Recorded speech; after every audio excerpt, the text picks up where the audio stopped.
They said she disappeared. They whispered about secret illnesses. The rumors spread like wildfire across the internet, each one more dramatic than the last. But what if I told you the real story is even more compelling than the fiction? What if the truth about Rachael Ray's recent struggles, her marriage, and the choices she's making right now reveal something far more human, far more relatable, and yes, far more surprising than any clickbait headline could ever capture? Stay with me, because by the end of this story, you'll understand why sometimes the truth is the most shocking twist of all. Picture this: it's a regular Tuesday morning, and millions of people are scrolling through their phones over coffee. Suddenly, a video appears. It's Rachael Ray, the woman who taught America that 30-minute meals weren't just possible but delicious. But something seems off. Her speech sounds different. Her movements appear slower. Within hours, the comments section explodes. Within days, the speculation becomes a wildfire. Within weeks, people are convinced she's hiding something catastrophic. But here's what nobody talks about. The woman at the center of this storm is watching it all unfold, knowing the truth, and wondering how her life became a mystery thriller she never auditioned for. Let me take you back to where it really begins. Not with a diagnosis in a sterile doctor's office, but with a woman who built an empire on authenticity suddenly finding herself trapped in a web of speculation she never spun. Rachael Ray didn't just wake up one day and decide to vanish from public life. She didn't receive some earth-shattering medical news that changed everything overnight. What happened was far more complex, far more gradual, and ultimately far more revealing about who she really is beneath the television persona we've known for decades. The story actually starts in 2020, though nobody realized it at the time. August 15th, to be exact. Rachael and her husband John Cusimano were at their beloved home in Lake Luzerne, upstate New York. This wasn't just any house. This was their sanctuary, the place they'd escaped to when the pressures of television fame became too much, where they could be themselves without cameras or audiences or the constant performance that fame demands. On that summer night, their sanctuary became an inferno. The massive fire that consumed their home wasn't just destroying walls and furniture.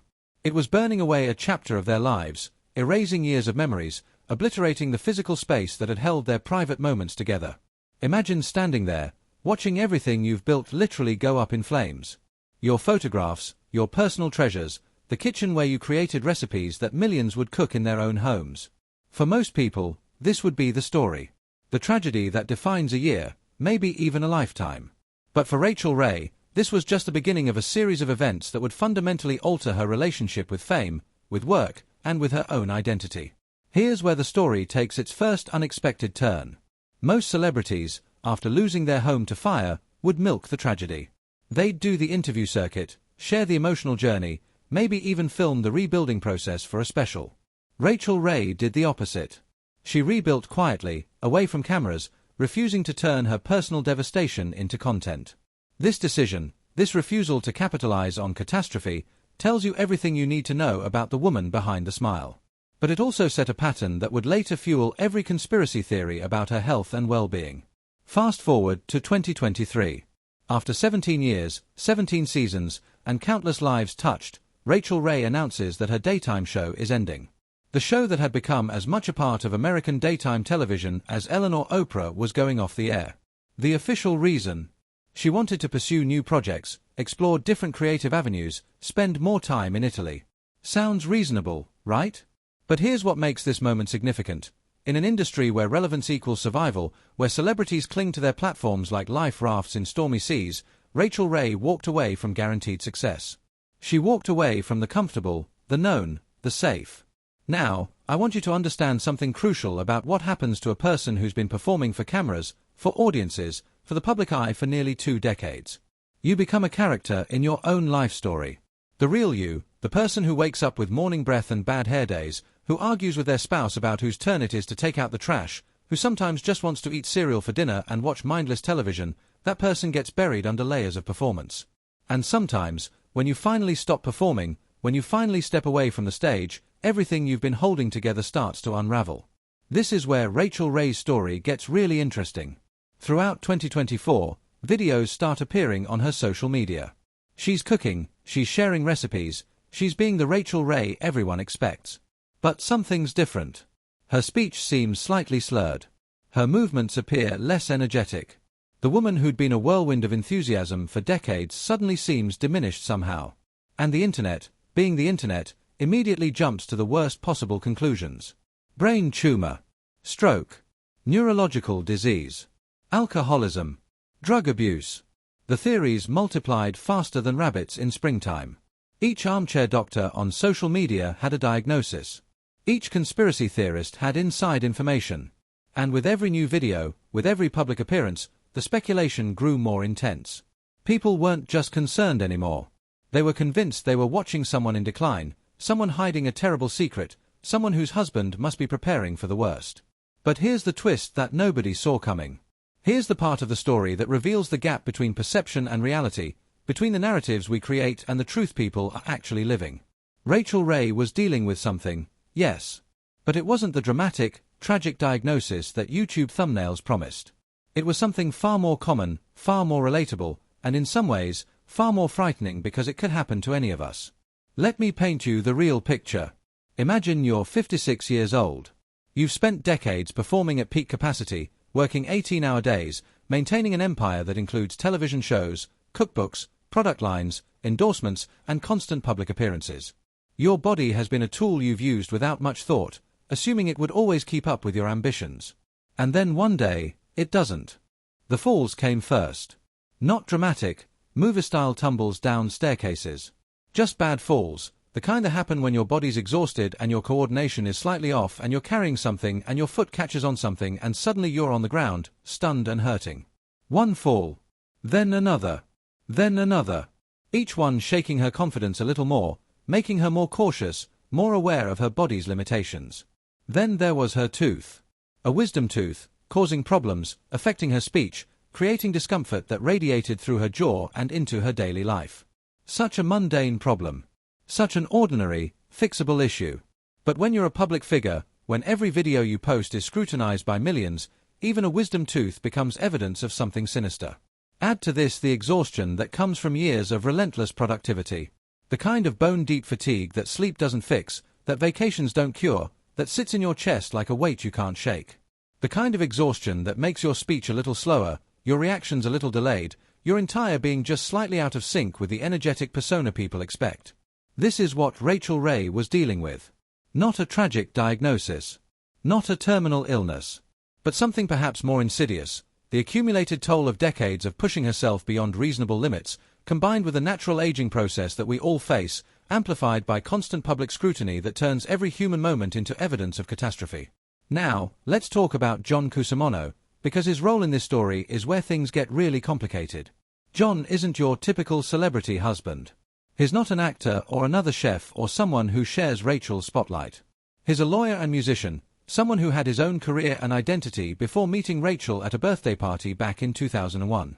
Their love story started at that party, where mutual friends introduced them, never imagining that this connection would lead to a 20-year marriage that would weather storms both literal and metaphorical.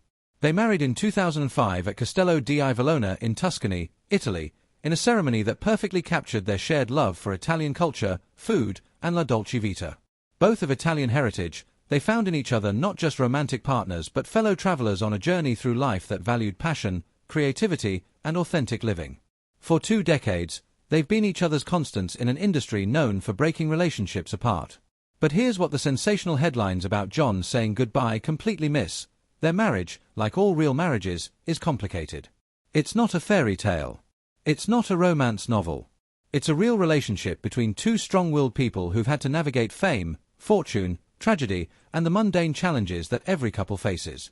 Rachael herself has been remarkably candid about this on her podcast, I'll Sleep When I'm Dead. She's talked about the huge screaming matches they have. The arguments that would probably concern couples therapists.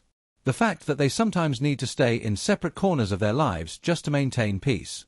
John loves New York City, the energy, the chaos, the constant stimulation.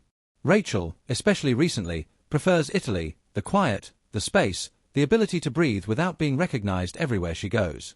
This is where the story takes a turn that might surprise you. The documents that came to light, the ones showing that Rachael had filed for John to be her power of attorney, sent the rumor mill into overdrive. People saw this as confirmation of the worst. She must be dying, she must be incapacitated, she must be preparing for the end. But here's what those people don't understand about power of attorney, about legal planning, about the reality of being a successful businesswoman. Having a power of attorney isn't an admission of impending doom. It's responsible planning. It's what smart people do when they have assets to protect, businesses to manage, and a future they want to secure. Rachael Ray isn't just a television personality. She's a brand worth millions, with multiple shows, a production company called Free Food Studios, product lines, endorsements, and complex business arrangements that need management whether she's healthy or not. The power of attorney decision wasn't made in a moment of crisis. It wasn't signed with trembling hands in a hospital room. It was filed years before the recent health speculation, a practical decision made by a practical woman who understands that life is unpredictable and preparation is power. But in the court of public opinion, practical planning becomes evidence of tragedy. Let me tell you what's really happening with Rachael Ray right now, because this is where the story becomes less about speculation and more about transformation. After ending her talk show, after the fire, after the falls and the exhaustion and the constant scrutiny, Rachael made a choice. Not the choice to give up, not the choice to surrender to illness real or imagined, but the choice to reclaim her life on her own terms. She split her time between New York and Italy, spending increasing amounts of time in Tuscany where she and John own a property with 66 hectares of land, a swimming pool, gardens, a vineyard, and olive trees. This isn't retirement. This isn't retreat. This is reinvention. She launched new shows like Rachael Ray's Meals in Minutes and Rachael Ray in Tuscany through her partnership with A&E Networks. She continued working, but differently, on her terms, with her pace, according to her priorities. Here's what the doom-scrollers and conspiracy theorists miss entirely. This is what choosing yourself looks like. This is what it looks like when a woman who spent decades meeting everyone else's expectations finally decides to meet her own. It's not always graceful. It's not always camera-ready. Sometimes it involves slurred speech from a bad tooth. Sometimes it involves moving more slowly because you've had some falls and you're being careful. Sometimes it involves seeming less energetic because you're finally allowing yourself to be human instead of superhuman. The twist in this story isn't a tragic diagnosis. The twist is that there is no diagnosis. The twist is that a woman is simply aging, recovering from accumulated stress, dealing with ordinary health issues, and making choices about how she wants to spend her time, and this has been interpreted as tragedy.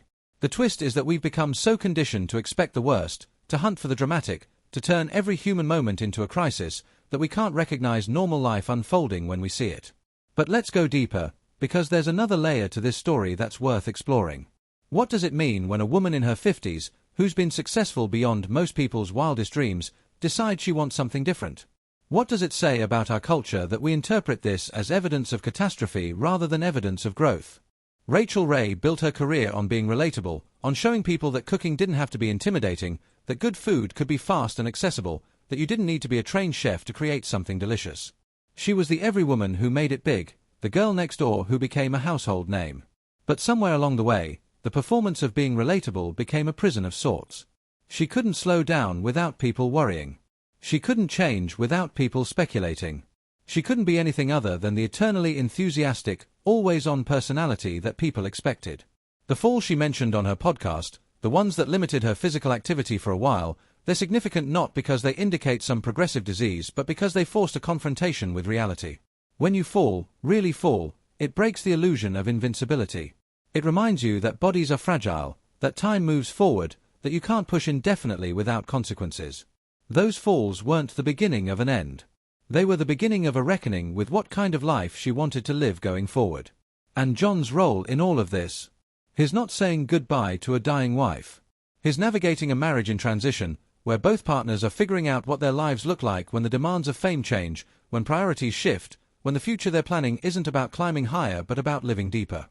The fact that he prefers New York while she prefers Italy isn't evidence of a relationship in crisis. It's evidence of a relationship mature enough to allow for individual preferences, for separate spaces, for the understanding that love doesn't require constant physical proximity. Their screaming matches, which Rachael has talked about openly, aren't signs of a marriage ending. They're signs of a marriage between two passionate people who haven't given up on each other, who care enough to fight rather than shut down, who are still engaged with each other even when that engagement is loud and messy. The sanitized, Instagram-perfect version of marriage is a lie. Real marriages involve conflict, compromise, separate corners when needed, and the choice to stay anyway. Here's where I want to take a moment to talk about the broader implications of Rachael Ray's story, because it's not just about one celebrity chef. It's about how we consume celebrity culture, how we treat women in the public eye, and how we react when people don't fit the narratives we've created for them. We live in an age of constant surveillance, where every public figure's life is documented, analyzed, and dissected by millions of amateur detectives. A slurred word becomes evidence of neurological decline. A slower pace becomes proof of terminal illness. A choice to step back becomes a mystery to solve. We've lost the ability to accept that sometimes people are just tired, just dealing with ordinary problems, just making choices about how they want to live. There's a particular cruelty in how we treat women who age in the public eye. Men can grow older, slow down, change their appearance, and it's seen as distinguished, as earned wisdom, as natural progression. Women face endless speculation about plastic surgery, health crises, personal tragedies, anything to explain why they're not the same as they were at 30. Rachael Ray at 56 is being held to the same standard as Rachael Ray at 36, and any deviation is treated as evidence of catastrophe. The irony is that Rachael has been more honest about her struggles than most celebrities would dare to be. She's talked about the falls. She's mentioned the tooth. She's been open about preferring Italy to New York, about needing space from the constant demands of public life, about her marriage being loud and imperfect. This honesty, rather than quieting speculation, has fueled it.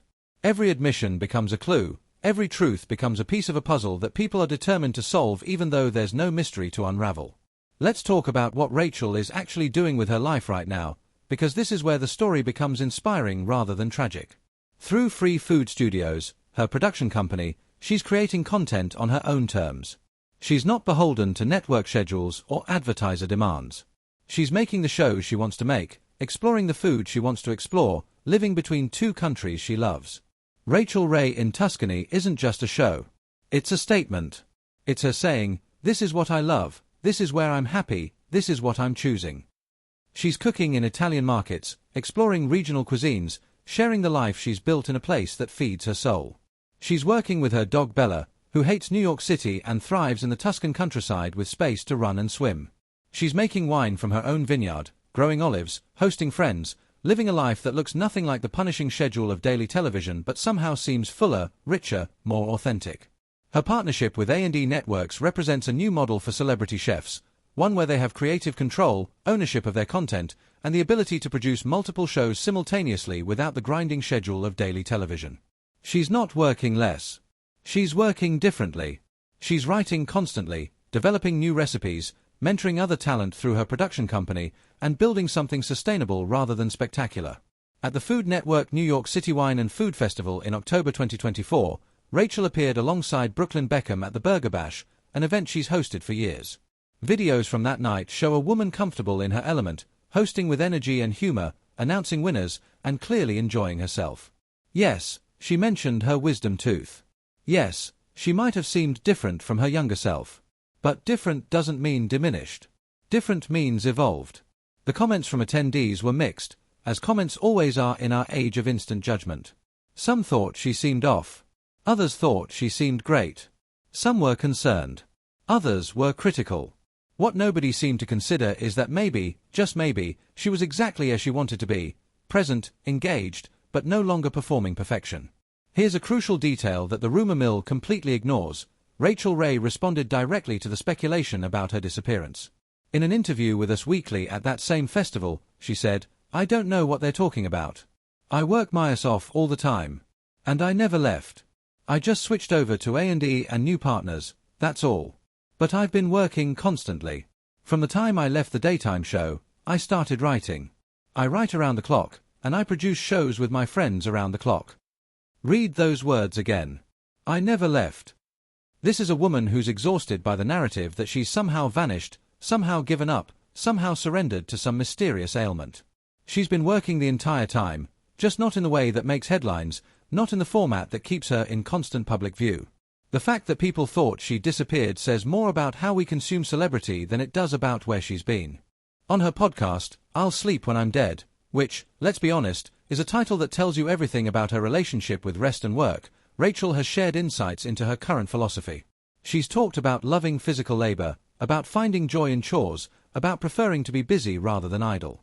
She's also talked about learning, finally, to recognize her limits, to respect her body's needs, to accept that she can't push through everything the way she once did. This is character development, not character destruction.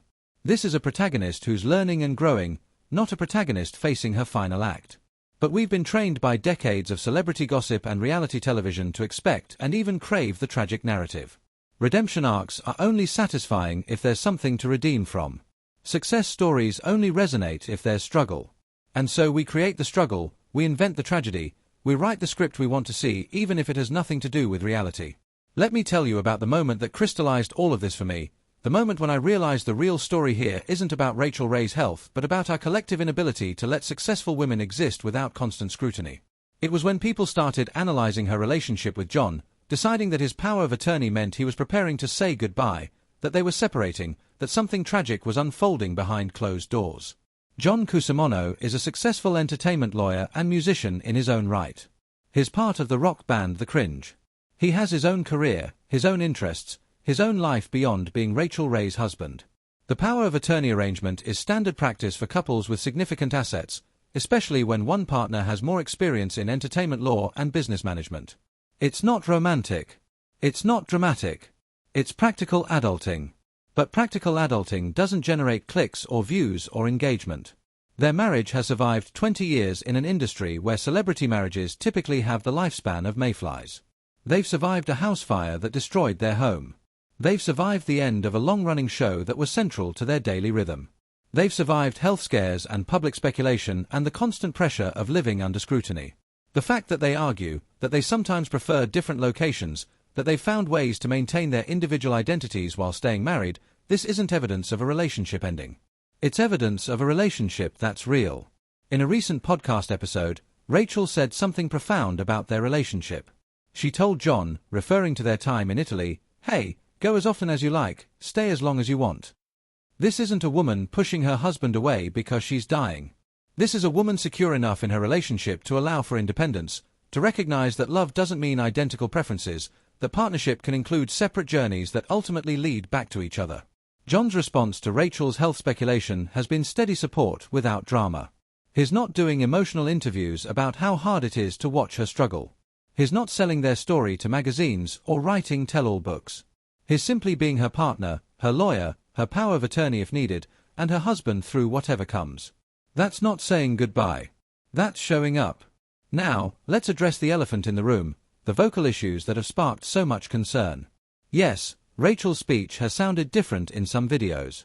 Yes, there's been slurring at times. Yes, this is noticeable and, for fans who've watched her for years, concerning. But here are the facts we actually know. In 2009, Rachael had surgery to remove a benign cyst on her vocal cord. It was minor, outpatient, successful. Voice issues are common after such procedures and can recur. More recently, she's dealt with wisdom tooth problems that absolutely can affect speech, causing slurring, discomfort, and changes in how words are formed. She's mentioned having falls that limited her activity, and depending on where those falls impacted her body, they could temporarily affect coordination, including speech coordination. None of this points to a progressive neurological condition. None of this suggests a terminal diagnosis.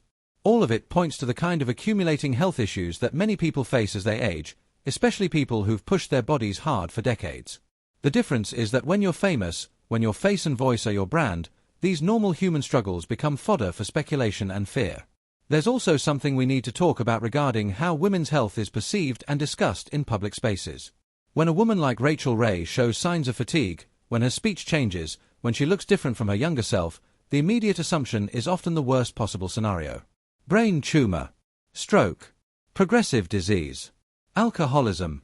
We don't extend the same courtesy we'd give a friend or family member, that maybe she's tired, maybe she's had a long day, maybe she's dealing with a minor issue that will resolve, maybe she's simply aging like all humans do.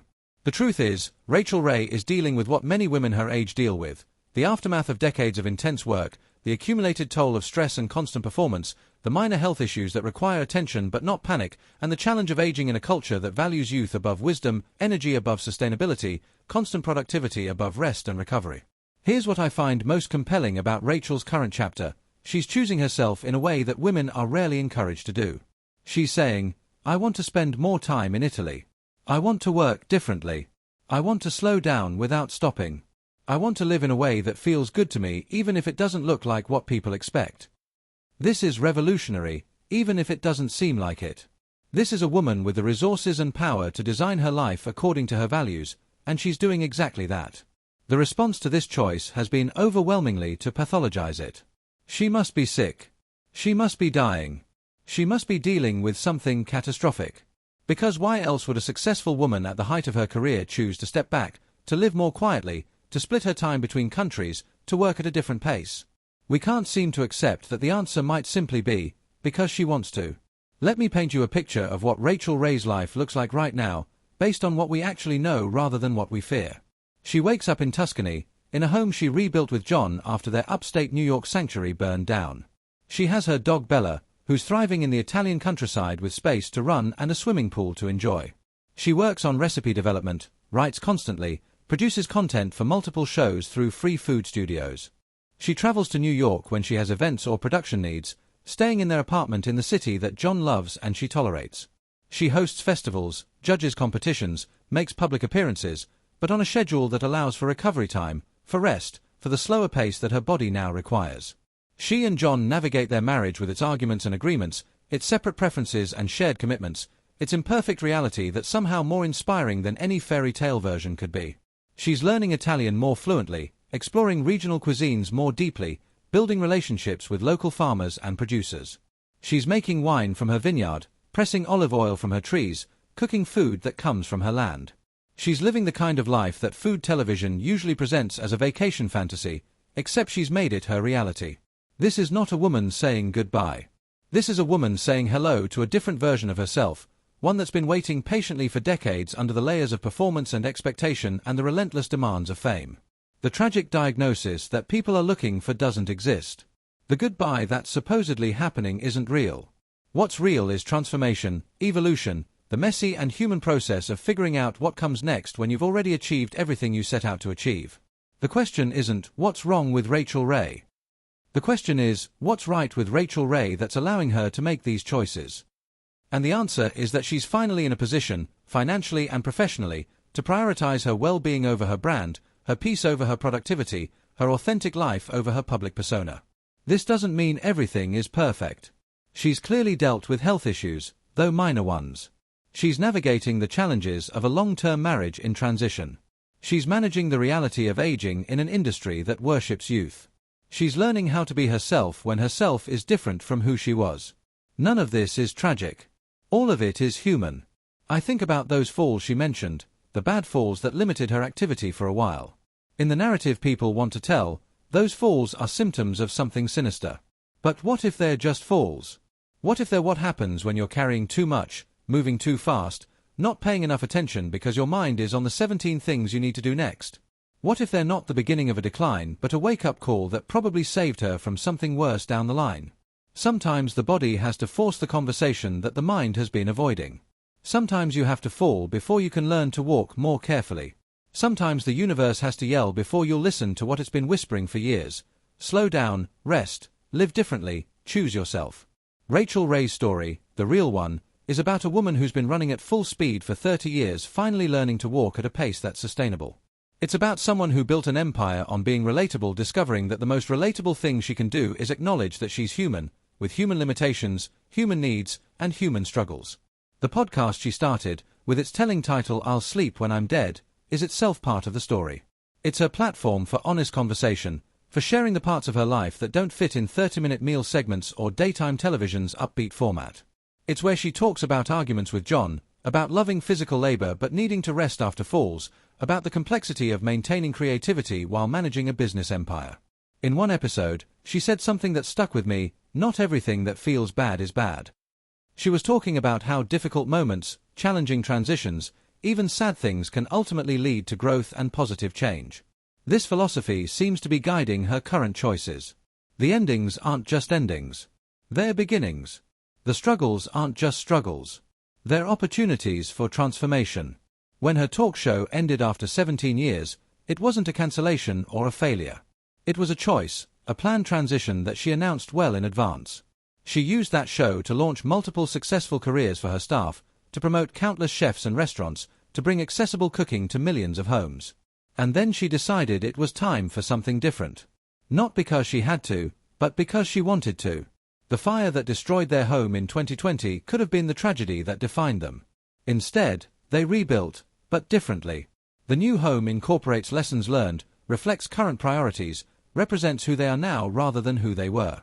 This is what Rachael seems to be doing with her entire life, rebuilding based on experience, incorporating lessons learned, creating something that reflects her current self rather than trying to maintain the structure of her younger identity. At 56, Rachael Ray is at an age where many women report feeling invisible, dismissed, or valued primarily for who they used to be rather than who they are. She's rejecting this narrative entirely. She's not trying to look 30. She's not apologizing for aging. She's not hiding the ways her body and voice and energy have changed. She's simply living, working, creating, and inviting people to either accept her as she is or move on.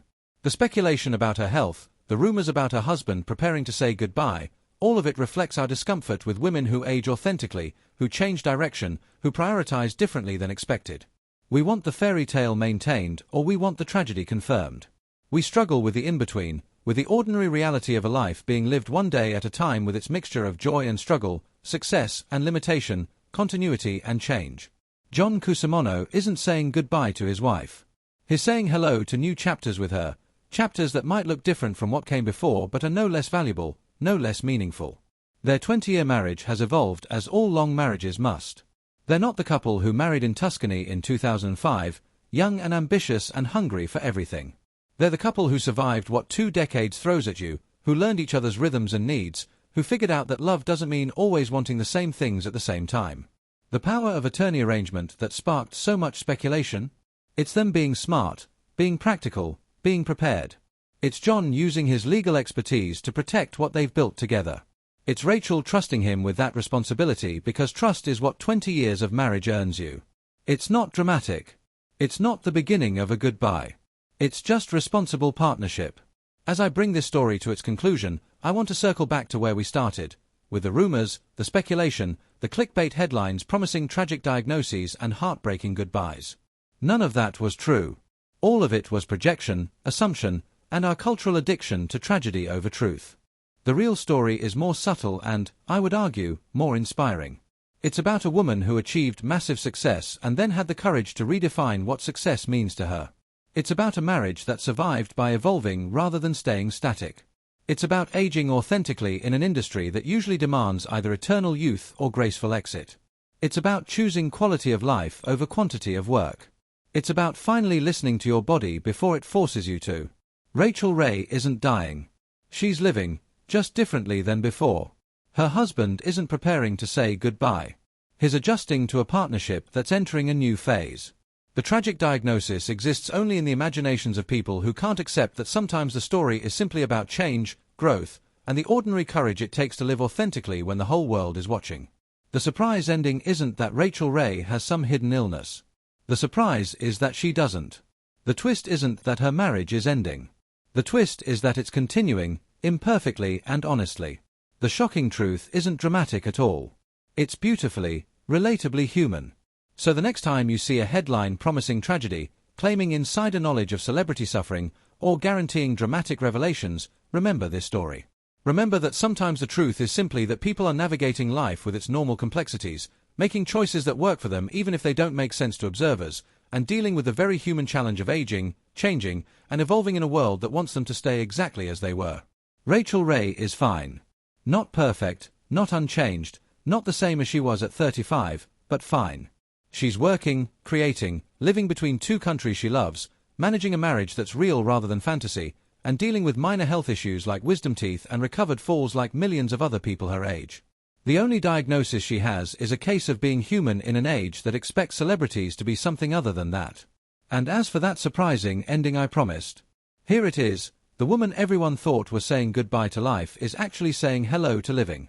The husband supposedly preparing for loss is actually supporting his wife's transformation. The tragic story is actually an inspiring one, if we're willing to see it clearly. And the name of the woman at the center of this real, messy, beautiful, human story? Her name is Rachael Domenica Ray.